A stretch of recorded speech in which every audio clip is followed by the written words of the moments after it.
Guys welcome back to my channel. यार सबसे पहले मैंने पता नहीं मैंने क्यों चूज किया कि अब मैं जाऊंगी करली हेयर करके। ओ माय गॉड, 2 घंटे मैंने रात लगाए, ठीक है, इन करली बालों को करने में, और 1 घंटा मेरा सुबह लगा क्योंकि रात में ये खुल गए, चाहे मैंने जितना भी जुगाड़ करके सोई थी मैं। तो इसको देख रहे हो गाइस, ये इस पे मैंने रात इतनी स्प्रे मारी, ये पूरी अकड़ गई है। देखो ਅੱਜ ਦੇ ਟ੍ਰਿਪ ਵਿੱਚ ਵਧੀਆ ਗੱਲ ਇਹ ਹੈ ਕਿ ਅੱਜ ਅਸੀਂ ਮਾਂ ਪੁੱਤਰ ਨਹੀਂ ਹੈਗੇ, ਅੱਜ ਪੱਟੀ ਵੀ ਸਾਡੇ ਨਾਲ ਚੱਲਾ ਹੈ। ਜਦੋਂ ਤਾਂ ਬੇਬੀ ਹੋਇਆ ਅਸੀਂ ਕਿਤੇ ਦੂਰ ਨਹੀਂ ਗਏ ਤੇ ਇਸ ਕਰਕੇ ਪੱਟੀ ਨੇ ਯਾਦ ਕੀਤਾ ਕਿ ਇਸ ਦੀਆਂ ਛੁੱਟੀਆਂ 'ਚ ਅਸੀਂ ਵੇਲਸ ਜਾਵਾਂਗੇ ਐਂਡ ਵੀ ਆਰ ਗੋਇੰਗ ਨਾਓ। ਲਗਭਗ 4 ਘੰਟੇ ਦੀ ਡਰਾਈਵ ਸੀ ਤੇ ਅਸੀਂ ਸੋਚਿਆ ਅਸੀਂ 10 ਵਜੇ ਘਰੋਂ ਨਿਕਲਾਂਗੇ, 3 ਵਜੇ ਹੋਟਲ 'ਚ ਚੈੱਕ ਇਨ ਕਰ ਲਾਂਗੇ, ਬਟ ਇੰਨੇ ਪੰਕਚੁਅਲ ਹੈ ਨਹੀਂ ਸੀ। ਅਸੀਂ ਘਰੋਂ ਨਿਕਲੇ 12-1 ਵਜੇ। ਅਸੀਂ ਪਹੁੰਚੇ ਉੱਥੇ ਜਾ ਕੇ ਕਿਤੇ 6 ਵਜੇ, ਕਿਉਂਕਿ ਰਾਤ 'ਚ ਅਸੀਂ ਸਰਵਿਸ 'ਚ ਵੀ ਰੁਕੇ। ਬਹੁਤ ਵਧੀਆ ਰਸਤਾ ਸੀ ਯਾਰ, ਬਹੁਤ ਖੂਬਸੂਰਤ। ਸਭ ਤੋਂ ਵਧੀਆ ਗੱਲ ਇਹ ਰਹੀ ਕਿ ਸਾਨੂੰ ਕਿਤੇ ਵੀ ਟੋਲ ਪੇ ਨਹੀਂ ਕਰਨਾ ਪਿਆ। ਆਮ ਹੈਪੀ ਅਬਾਊਟ ਇਟ। ਬੇਬੀ ਨੂੰ ਮੈਂ ਅੱਗੇ ਨਹੀਂ ਬਿਠਾਇਆ, ਬੇਬੀ ਸੀਰੀਅਰ ਸੀਟ ਤੇ ਬਿਠਾਇਆ ਤੇ ਪੱਟੀ ਬੇਬੀ ਦੇ ਨਾਲ ਬੈਠਾ। ਰਾਸਤਾ ਜੋ ਸੀ ਕਾਫੀ ਕਨਵੀਨੀਅੰਟ ਹੋ ਗਿਆ ਪੱਟੀ ਦੀ ਵਜ੍ਹਾ ਤੋਂ, ਕਿਉਂਕਿ ਰਾਤ 'ਚ ਅਗਰ 1% ਵੀ ਬੇਬੀ ਰੋ ਰਿਹਾ ਸੀ, ਪੱਟੀ was handling really well. Guys after so many hours of driving हम पहुंच गए हैं और आते ही मैंने अपने बालों को कंघी करी है। पता नहीं क्या सोच के मैंने अपने बालों को कर्ल किया था। बड़ी बैडी बनने का शौक था ना मेरे को। अब ये जॉड़ जैसे बाल बन गए मेरे, ठीक है। मुझे कुछ नहीं पता चल रहा मैं बाहर जाऊंगी, इनको कैसे बना के जाऊं। अब मैं स्ट्रेट ही कर लेती, इससे अच्छा तो मैं बैडी बनना था ना, लेकिन मेरे को तो बन गई हूं मैं बैडी। ਅਸੀਂ ਚੱਲੇ ਹਾਂ ਹੁਣ ਰਾਤ ਦੇ ਆਪਣੇ ਡਿਨਰ ਦਾ ਇੰਤਜ਼ਾਮ ਕਰਨ। ਦੇਖਦੇ ਹਾਂ ਮੈਕਡੀ ਮਿਲੇਗਾ ਕਿ ਸਬਵੇ। ਬਹੁਤ ਜ਼ਿਆਦਾ ਰੌਣਕ ਸੀ ਰਸਤੇ 'ਚ ਤੇ ਅਸੀਂ ਫਾਈਨਲੀ ਡਿਸਾਈਡ ਕੀਤਾ ਅਸੀਂ ਸਬਵੇ ਹੀ ਲਾਂਗੇ, ਕਿਉਂਕਿ ਪ੍ਰੈਗਨੈਂਸੀ 'ਚ ਮੈਂ ਬਹੁਤ ਸਬਵੇ ਖਾਧਾ। ਮੈਂ ਕਿਹਾ ਚਲੋ ਇੱਕ ਵਾਰੀ ਫੇਰ ਹੁਣ दोबारा मैं अपने वाल कर्ल कर दी हुई, क्योंकि ऑप्शन ही नहीं। और अब हम तैयार होकर निकल चुके हैं गाइस। ये मैं अपनी 100 साल पुरानी एयर कफ दोबारा दिखाते हुए। जो कार्डिफ बे थी वो हमारे होटल से कम से कम 15 मिनट की ड्राइव पे थी, और जैसे तैसे हमने पार्किंग फाइंड आउट करी। फ्री थी पार्किंग, हमें पार्किंग फ्री मिल गई। और यहाँ पे बहुत ज़्यादा ठंड थी, इस पानी की वजह से वैसे ही बहुत ठंड लग रही थी। तो चलते चलते हम पहुँच रहे हैं अभी आगे। ये मुझे कुछ आइडिया नहीं है किसका स्टैचू बना हुआ है, इसके बारे में कुछ लिखा हुआ था वहाँ पे, but I didn't bother to read. ये बहुत मज़े की चीज़ मेरे को यहाँ देखने को मिली गाइस। एक ऐसे लग रहा है ना जैसे किसी का फेस मास्क हो, ये मुखौटा कह सकते हैं, मुझे लगता है किसी आर्मी में।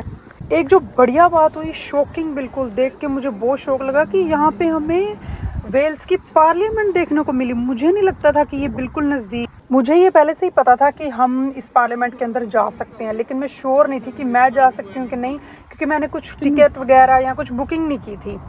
जैसे ही हम अंदर गए मैंने सिक्योरिटी को बताया कि हमने बुकिंग नहीं करी। उन्होंने कहा नो प्रॉब्लम। उन्होंने हमारी पूरी चेकिंग करी, बैग्स वगैरह चेक किए। मैंने उनसे पूछ लिया था कि क्या मैं रिकॉर्ड कर सकती हूँ, तो उन्होंने बोला हाँ रिकॉर्ड कर सकते हो। तो फिर मैंने अपनी रिकॉर्डिंग स्टार्ट करी जाके पार्लियामेंट में। It was amazing experience seriously. Senate में जाके रिकॉर्ड करना, पार्लियामेंट देखना, मैंने फ़र्स्ट टाइम पार्लियामेंट देखी है इतनी नज़दीक से। इट वॉज़ वाव। और इसके ऊपर इन्होंने कैफ़े बनाया हुआ था, बहुत ही ज़्यादा बढ़िया वाला कैफ़े था, बिल्कुल भी एक्सपेंसिव नहीं था, जो कि मैं एक्सपेक्ट कर रही थी कि ये पार्लियामेंट में है तो एक्सपेक्टेड था कि ये महंगा होगा। बिल्कुल भी महंगा नहीं था। तो हमने वहाँ एक सैंडविच और एक क्या लिया था यार, कॉफ़ी ली थी एज अ ब्रेकफास्ट। ये बच्चों के खेलने की उन्होंने चीज़ें रखी हुई हैं। बहुत ही फ्रेंडली लोग थे, टू बी ऑनेस्ट, बहुत ही फ्रेंडली। सिटिंग एरिया इतना खुला, कोई लोग थे, but it was really amazing. This is the picture of Senedd we usually see on Google. Cardiff Bay की सबसे बढ़िया बात ये थी कि यहाँ पे ना लंदन की तरह ज़्यादा रश नहीं था। जैसे लंदन में कोई भी टूरिस्ट अट्रैक्शन हो, लोग ही लोग दिखते हैं, यहाँ ऐसा कुछ नहीं था। शॉप्स थी बहुत बढ़िया, कुछ भी खाने का, बच्चों के टॉयज़। ये क्यूट सी लिटिल सी बस दिखी मेरे को यहाँ पे, और यहाँ इन्होंने जो चॉकलेटें लगाई हुई हैं, जो मिठाइयाँ लगाई हुई हैं, ये मुझे चीज़ों का कुछ पता भी नहीं है जो इन्होंने खाने के लिए लगाई हुई हैं। एनीवे दिखने में बहुत रंगी बिरंगी, बहुत ही ज़्यादा बढ़िया लगी थी। ये मार्शमेलो का कुछ होएगा शायद। तो इसके बाद हम गए कार्डिफ कासल। इसके बाद हम कार्डिफ कासल गए। कार्डिफ बे की पार्किंग में से हमने अपनी गाड़ी निकाली और हमने अपनी कार पार्किंग जहाँ पे हमने पे कर रखा था वहाँ पे हमने गाड़ी लगाई और हम कार्डिफ कासल जो है फिर पैदल गए, क्योंकि ये सिर्फ 10 मिनट की वॉकिंग पे था। तो यहाँ पे भी कोई इतना ज़्यादा रश था नहीं। यहाँ राइट साइड एक शॉप है, कैफ़े टाइप बना हुआ है, यहाँ से हमने अपनी टिकट्स बाय की और उसके बाद हमने प्रैम लगाई एक जगह पे, और वो जो सामने दिख रहा है यहाँ, यही यहाँ पे गए सबसे पहले हम। भाई साहब मतलब ये 1000 सीढ़ियाँ हमने चढ़ी। मेरे हस्बैंड ने बच्चे को पकड़ा हुआ था, इतनी टाइट सीढ़ियाँ थी। ठीक है, करते कराते हम ऊपर पहुँचे और ऊपर जाके हमें पता चला कि नहीं जी ये तो कार्डिफ कासल था ही नहीं। चलो जी, हमने 2-4 फोटोज़ ली और हम फिर से नीचे आए। 2 घंटे में नीचे, तो फाइनली हम कार्डिफ कासल में पहुँचे। यहाँ उन्होंने हमारी टिकट्स चेक करी और ये एंट्रेंस थी।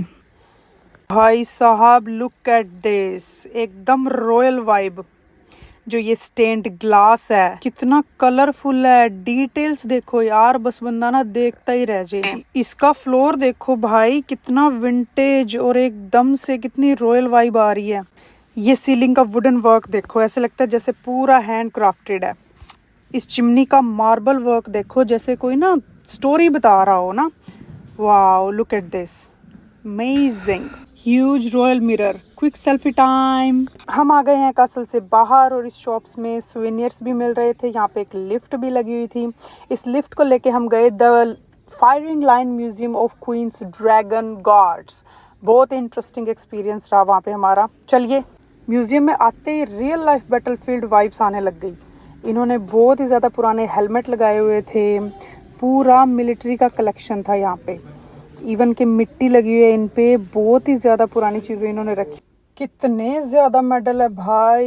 ये मेडल जो है ये सिर्फ अवार्ड नहीं है, ये उनकी ब्रेवरी का, उनके सेक्रीफाइस का एक पूरा ग्लिम्पस है, स्ट्रॉन्ग ग्लिम्पस। म्यूजियम से बाहर निकले और साथ में ही कार्डिफ मार्केट थी। हम इस कार्डिफ मार्केट के जब अंदर गए हो, इतनी गंदी फिश की स्मेल आ रही थी, साथ में ये सब्जियां लगी हुई थी। भाग के हम अंदर गए तो इतना ये कुछ खास देखने वाला जिसको हम कह सकते हैं ना, हाँ भी ये हम मिस नहीं कर सकते, ऐसा कुछ था नहीं। ठीक है, कार्डिफ मार्केट में छोटी छोटी दुकानें लगी हुई थी, बिल्कुल भी रश नहीं था वहाँ पे। तो I will stop it, just cute little stuff. Google पे मैंने म्यूजियम सर्च किया और 10 मिनट की वॉक पे हम यहाँ आए। यहाँ आके हमें पता चला भाई ये नेशनल म्यूजियम नहीं है। यहाँ से दौड़ते हुए हम नेशनल म्यूजियम की तरफ पहुँचे और वहाँ जाके हमें पता चला कि भाई साहब ये म्यूजियम 5 मिनट में बंद हो जाएगा।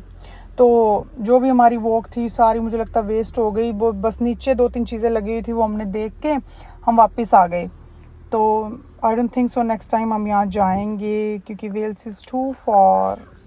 This museum is also called museum of the moon, giant moon installation. ये बच्चों के लिए बनाया हुआ था उन्होंने, एस्ट्रोनॉट का स्टैचू। लोग फ़ोटो खिंचवा रहे थे। म्यूजियम से बाहर आए और फिर हम चले गए टेस्को की तरफ। यहाँ मैंने देखा अपसाइड डाउन हाउस, मुझे ब्राइटन की याद आ गई। कितना प्यारा स्कल्पचर है भाई, पूरी फैमिली बनी हुई है। लुक एट द डिटेल्स, बिल्कुल रियल लाइफ लग रहा है। तो गाइज ये था हमारा 1 day tour of Cardiff, capital of Wales. यहाँ पे हमने जो भी एक्सप्लोर किया सारी डिटेल्स मैंने आपको दी हैं। अगर आपको ये वीडियो पसंद आई है तो please like it, share it, comment and please please please subscribe, because आप लोगों की सपोर्ट बहुत मैटर करती है यार। ऐसी वीडियोस अगर आपको देखनी पसंद है तो प्लीज़ मेरे चैनल को सब्सक्राइब करें और मिलते हैं नेक्स्ट वीडियो में। Thank you all for watching, thank you very so much.